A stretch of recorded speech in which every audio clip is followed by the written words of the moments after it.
Good evening. This is Matt Bautista, and welcome to our Bible study here in Faith Baptist Church South Metro.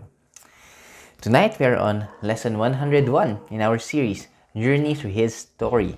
And in this session, we will see the first miracle God performed before Pharaoh through Moses and Aaron to display His power. Now, before we proceed, let us go to the Lord in prayer. Our Father in heaven, we thank you for this time that you have given us to study your word. Lord, I pray for wisdom, understanding, and insight as we discuss truths from your word. May your Holy Spirit guide us tonight. In Jesus' name, amen. So, Moses and Aaron went before Pharaoh to declare the words of the Lord and make a demonstration of his power, just as the Lord had commanded. But, as God already foretold, the king of Egypt did not budge and hardened his heart. So let's see our text tonight, and it's found in the book of Exodus chapter 7, verses 1 to 13. And this is what it says. So then the Lord said to Moses, now remember this was after chapter 6, the last set of passages in the last set of verses in chapter 6, when Moses kind of told the Lord, I can't go to Pharaoh because I'm not good in speaking, right? That excuse that he gave because the first time he failed, and then the Lord commanded him again and Aaron to go to Moses to declare his words once again. But Moses kind of gave that excuse, and then now the Lord answered him. Then the Lord said to Moses, now hear this. I make you as God to Pharaoh to declare my will and purpose to him, and your brother Aaron shall be your prophet. So kind of like, as I am to you, you will be to Aaron, and as you are to me, Aaron will be to you. So kind of like that. Now you shall speak all that I command you, and your brother Aaron shall tell Pharaoh to let the children of Israel go out of his land. And I will make Pharaoh's heart hard and multiply my signs and my wonders or miracles in the land of Egypt. But Pharaoh will not listen to you, and I shall lay my hand on Egypt and bring bring out my hosts like a defensive army, tribe by tribe, or the children of Israel, the host of the children of Israel, my people, the children of Israel, out of the land of Egypt by great acts of judgment or plagues. The Egyptians shall know that I am the Lord, when I stretch out my hand on Egypt and bring out the children of Israel from among them. And Moses and Aaron did so, just as the Lord commanded them, so they did. Now, Moses was 80 years old, and Aaron 83 years old when they spoke to Pharaoh. So at that time, during their time, they lived longer, so it wasn't that old as it would be if it was today, but still, it was kind of a little old. I mean, they weren't so young. If I remember correctly, Moses died around 120 years old, something like that. Still, that was still 40 years from then. But just to emphasize, the scriptures, it was recorded by Moses in the scriptures. One reason would be definitely to give a timestamp of when the event happened. And another reason, we will be looking at it later, that despite Moses' age and Aaron's age, they were still able to serve the Lord. Well, let's continue until verse 13.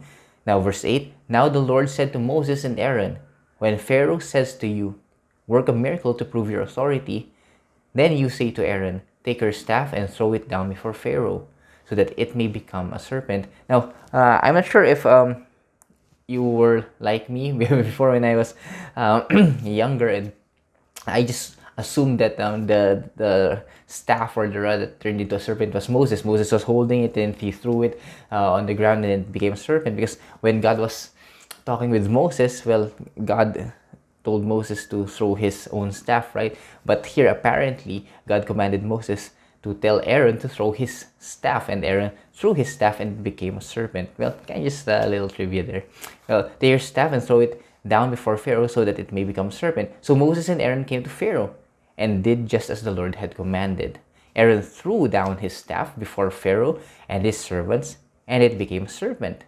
Then Pharaoh called for the wise men, skilled in magic and omens, and the sorcerers, skilled in witchcraft. And they also, these magicians or soothsayer priests of Egypt, did the same with their secret arts and enchantments.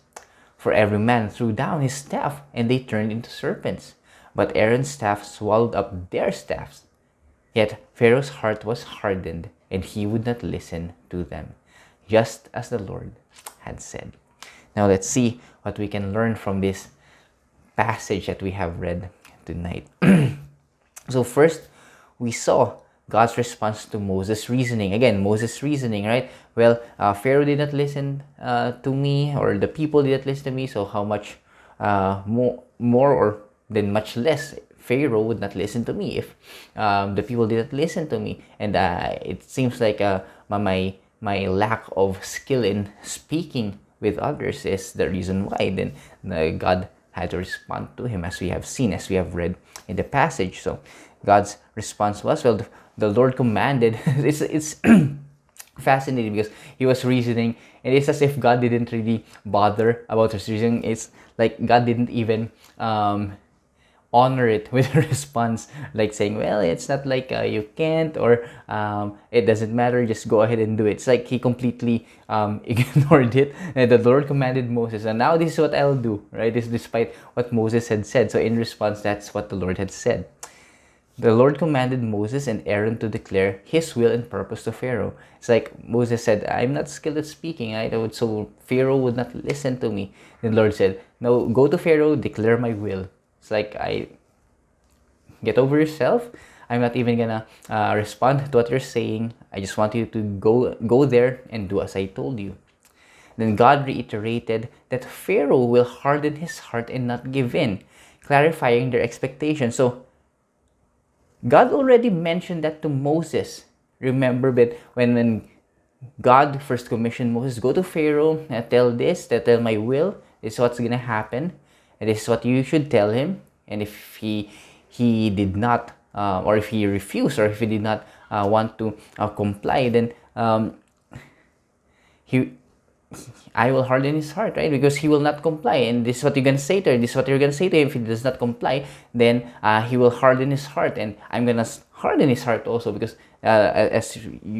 we have learned last time, right? Pharaoh hardened his heart, and the Lord strengthened him in that position. So that's what it meant when God said, I will harden his heart. And again, that's part of his judgment to Pharaoh and Egypt. So, okay, God already told that to Moses. So it should not have discouraged him when he first heard Pharaoh's response. So when Pharaoh refused, and when Pharaoh, well, maybe he was also discouraged. Now, well, not to completely dismiss, Moses' discouragement, but in response, Pharaoh added to the labors of the people, right, of the children of Israel. But God already told Moses that. So again, he should not have been that discouraged. It was one thing if he kind of like felt bad for the children of Israel, because God already told us, right, that he's gonna harden his heart, and Pharaoh will refuse. Well, I'm sorry that he increased your labors, but God is in control. It's not as if God did not predict that to happen. But for him to say that Pharaoh's not gonna listen to me, Pharaoh won't ever listen to him. God told him, he's not gonna listen to you, but I'm gonna have to do something with my mighty hand, and then after, he will drive you away.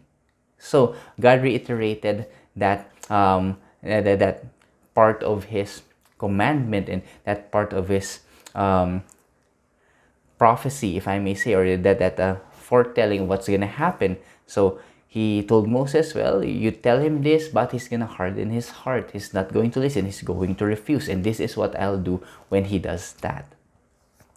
Then the Lord made a declaration of what he will do in Egypt to judge the nation for enslaving his people. So that was all part of what God already told Moses, of what God had already planned for the deliverance of the children of Israel.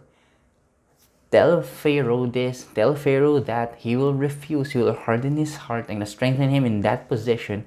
And then this is what I'm going to do to him, to Pharaoh, and to Egypt for enslaving you, my people. because I'm going to bring you out of there. Remember in the previous lesson that we've had, right? When God declared himself to be the Lord, their God, right? He declared himself to be the Lord of the Israelites, their Lord. Right? I'm going to bring you out of Egypt, and I will be your God, and you will be my people, and I am the Lord, your Lord, who's going to do all these things for you. Then God guaranteed that the Egyptians would know that he is the Lord through his mighty hand. So this is what's going to happen. And the Egyptians will know that I am the Lord. And he will be performing, again, for those of us who already know, right? The plagues, those signs and wonders that he did in Egypt. And because of those, well, Pharaoh, well, he still hardened his heart up to the last minute, right? Until he was destroyed together with his army in the Red Sea. But the Egyptians knew that he was the Lord. Or, well, in our case, he is the Lord. Well, here's a commentary by David Guzik in his study, Miracles and Plagues Before Pharaoh. He said, Pharaoh claimed that he didn't know who the Lord was. If you remember in the passage that we read last time, right? He said, who is the Lord that I should obey him? Well, God promised to show Pharaoh who he was, but to do it in a way that would not please Pharaoh or Egypt, because he's going to do it with his mighty hand. And, well, they were going to get hurt with what God was about to do to them. Then Moses and Aaron did as the Lord commanded them, despite Moses' argument. So it's like, okay, this is what Moses said. This was the Lord's response, not even bothering about what Moses said. So you just go there and you do as I told you. Well, then, in fairness to Moses and Aaron, they did as the Lord had commanded, and they went to Pharaoh. Then God demonstrates his power to Pharaoh. Moses and Aaron went to Pharaoh and they demonstrated God's power to him. Now, Moses performed a miracle according to the word of the Lord to prove their God-given authority by turning Aaron's staff into a serpent. Now, some commentaries said that when God instructed Moses to do that, he already assumed that, well, he already knew that Pharaoh would ask for a demonstration of some sort of sign or wonder to prove the authority that was given to Moses and Aaron. And it wasn't just it was not necessarily listed in the scripture, but some assume that, well, so probably Pharaoh did just that, because the next passage said, right, Moses and Aaron went before Pharaoh and they just performed the miracle. Well, does it matter really whether that happened, because God already commanded them. So when they went there, maybe they declared the words of the Lord and Pharaoh did not respond. So then Moses performed the miracle. So whether Pharaoh asked for it or not, they still did it, and that was still needful, and God commanded them to do it. Well, anyway, now David Guzik noted in his study, in the same study, that this was not exactly when the staff turned into a serpent. This was not exactly the same miracle that Moses experienced on Mount Sinai and performed before the elders of Israel. Remember, when God was talking with Moses, then God told him to throw your staff, and it became a serpent, right? Then he caught it by the tail, and then Moses performed it in front of the elders of the Israelites, or the elders of Israel. So he was saying here, it was a different serpent, a different kind of serpent. Well, that saw the rod of Moses turn into a serpent. So it was different, but a different Hebrew word is used here. So this serpent that he showed before Pharaoh, something like a crocodile, which was something of a symbol of Egypt itself. Now, according to Kaiser, as quoted by David Guzik, when cast down, it, or the staff, became a tannin. So that's the word used. It became a tannin, a great serpent probably, or a dragon, or a big serpent probably, or a crocodile.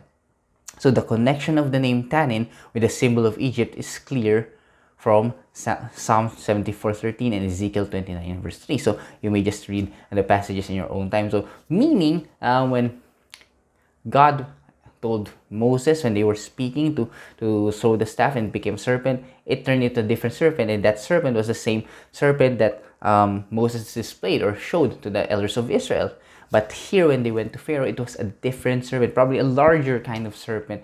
So that's why it's a great serpent, or a dragon even. Probably not the dragon that we know today, right? But probably just a big reptile, or maybe just a really, really large serpent. That's why he was able to swallow all the other serpents, right? That the Pharaoh's magicians made, or they transformed. So Pharaoh called for his wise men, well, in response, and sorcerers to do the same response to Moses and Aaron. So probably when he said, okay, come on guys, you do your thing also, then they threw their staffs or their staves, and it turned into serpents. Now, in an excerpt in David Gusik's study, according to Cole, magic was very prevalent in Egypt during the time, probably especially, and the number of papyri, I'm sorry, I forgot to look up how it's supposed to be pronounced, deal with the subject, probably some ancient records that they had there, or some ancient illustrations. So they used to do that a lot during their time. So these people were doing it. So it wasn't really that uncommon. So when Pharaoh saw it, he called his own people, and then they performed it as well. But then again, well, Moses' staff, or Aaron's rod that turned into a serpent, swallowed the rest of the serpents. However, Aaron's staff turned into a serpent, swallowed up the staves, turned into serpents of Pharaoh's magicians. It's so displaying the superior power of God. Okay, so what? You can do it, but this is what's gonna happen. Okay, you're still going to lose, and it was demonstrated there very clearly when the rod of Aaron turned into serpent, swallowed all of the staves that turned into serpents as well by Pharaoh's magicians. Well, despite a clear demonstration of the Lord's superior power, Pharaoh's heart was still hardened, and he did not heed their words. Well, just as God had said. So it happened according to the word of the Lord. Now, here's an insight from David Guzik, and he said, by showing God's superior power regarding a symbol of Egypt, remember that the crocodile, or a similar creature, that tannin, right, was a clear message to Pharaoh and everyone else. It was a message that Pharaoh ignored, hardening his heart. It's like God was saying, this is your symbol of power. I can even destroy it. I can even use it. It's under my control. It's under my sovereignty. It's under my power. So it was a clear message that God conveyed to Pharaoh that day, and perhaps to the magician, maybe those who have heard, the Egyptians during that time who heard about what happened. So it was a clear message, not just to Pharaoh, but to all of Egypt. But still, again, because of Pharaoh's arrogance, well, and also he hardened his heart, so he ignored the message of the Lord. So let us see some spiritual insights and principles before we end our study tonight. So that's what happened. Again, Moses went to Pharaoh, and Moses and Aaron went to Pharaoh, and then they displayed the power of the Lord. But again, sadly, and that should also give us an idea today. And when he was talking with the people, and some were telling him, well, basically the Pharisees who were wanting to trap him, they told him, give us a sign, give us wonders. And then Jesus said, well, he even said, you generation of vipers, right? He said, you're going to ask for signs, but no more sign will be given to you. No more wonders, no more such miracles, the way that it was done in the Old Testament, and the way that Jesus did it during his time. So, well, just to say that sometimes we seek miracles, maybe to prove something, but in the case of Pharaoh, it was such a magnificent display of God's power, overwhelming the rare power. It's like, okay, Pharaoh said, well, we can do that too, we can perform magic as well, but they were overwhelmed by God's power, right? Well, that demonstrated it when Aaron's rod swallowed the serpents of Pharaoh's magicians. But still, he did not listen to God's word. He did not respond the way that he should have responded.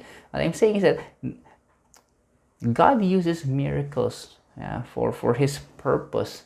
And sometimes when people seek it, thinking that it may make a difference or wanting to produce a miracle, well, if the Lord is not doing it, then perhaps there would be no reason to do it, because just as God said, you're gonna do all of these things, but Pharaoh, he will harden his heart.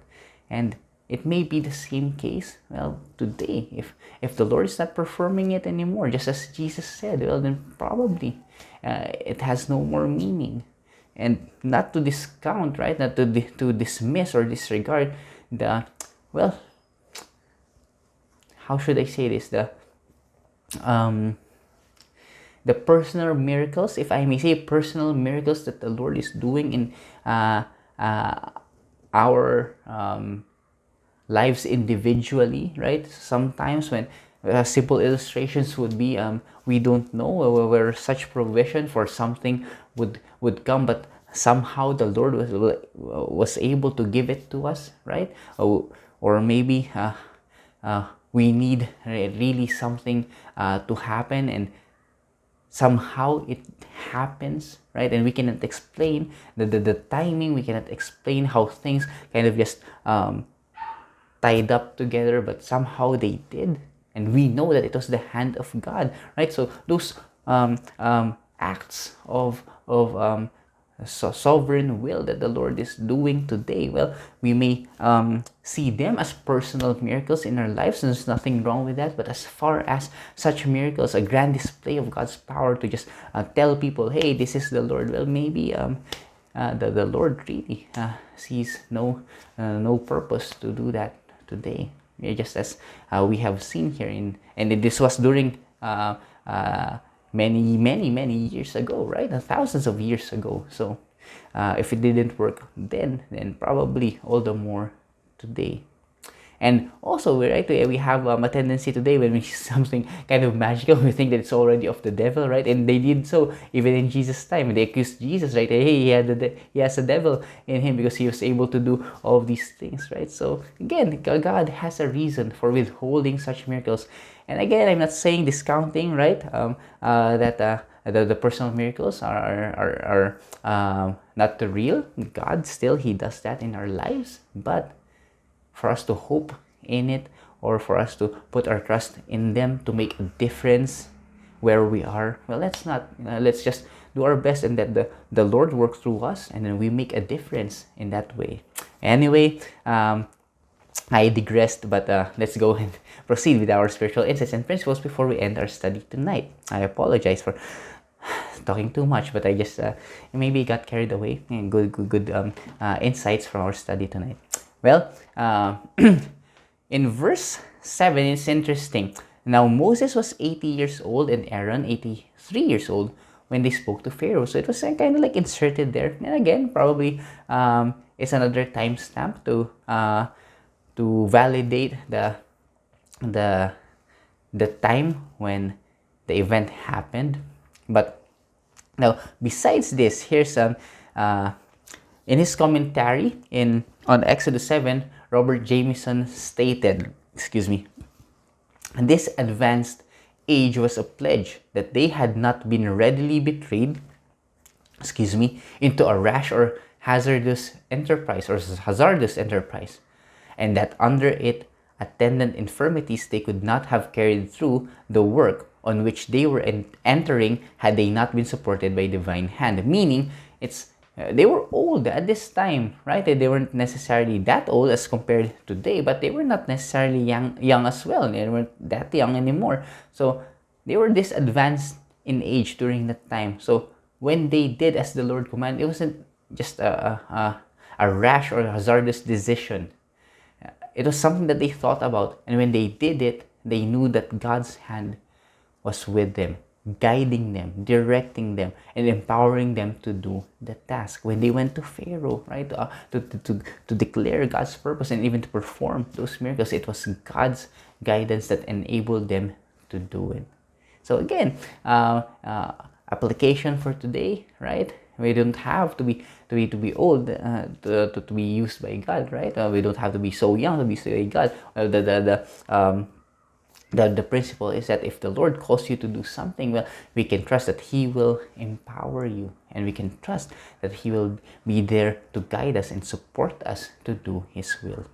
Well, here are some commentaries on the enchantments by Pharaoh's magicians. This is interesting. Again, this is something that we shouldn't just dismiss, but also at the same time, something that shouldn't really be our focus concerning the event recorded in scriptures, because, well, God's message is the highlight, or is the main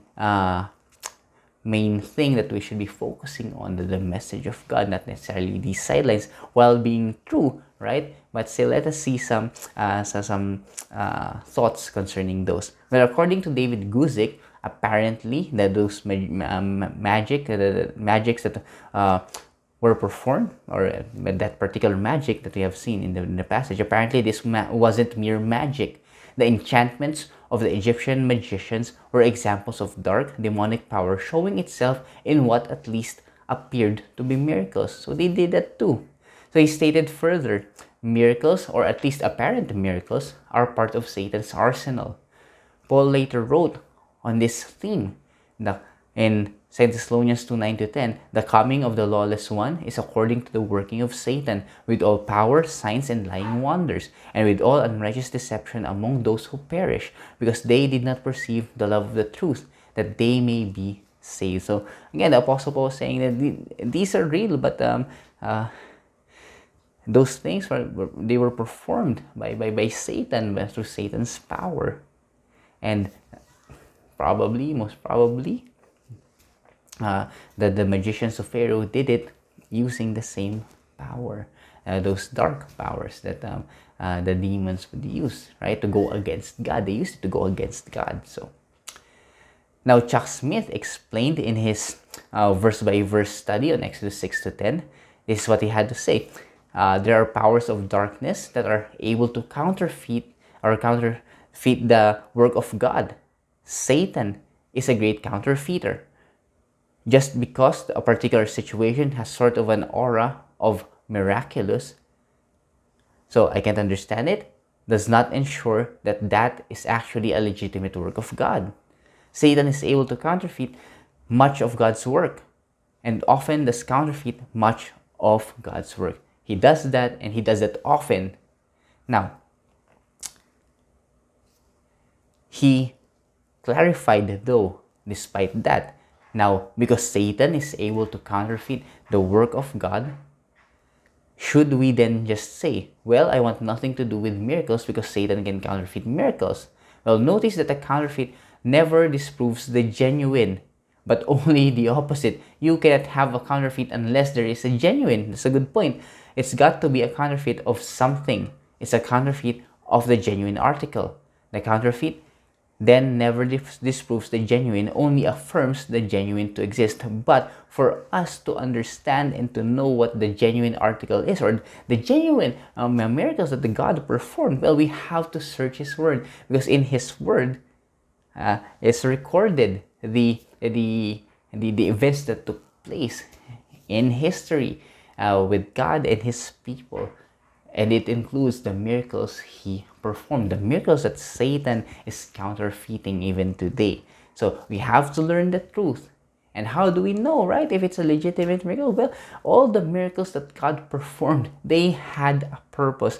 And whether it's to show Pharaoh his power, whether it's for something else, to provide food for his people, it always gives glory to him. It always serves his purpose. Now, a miracle with no purpose, well, most probably it's not from God. Or if it's a miracle that serves an individual apart from God, right? It's self-serving, well, it's probably not a miracle from the Lord. So we have to learn the truth. How would you know if one thing is a counterfeit? Well, learn the truth. We learn the Word of God to know the truth of God's Word and the things that He did, God's works and His way.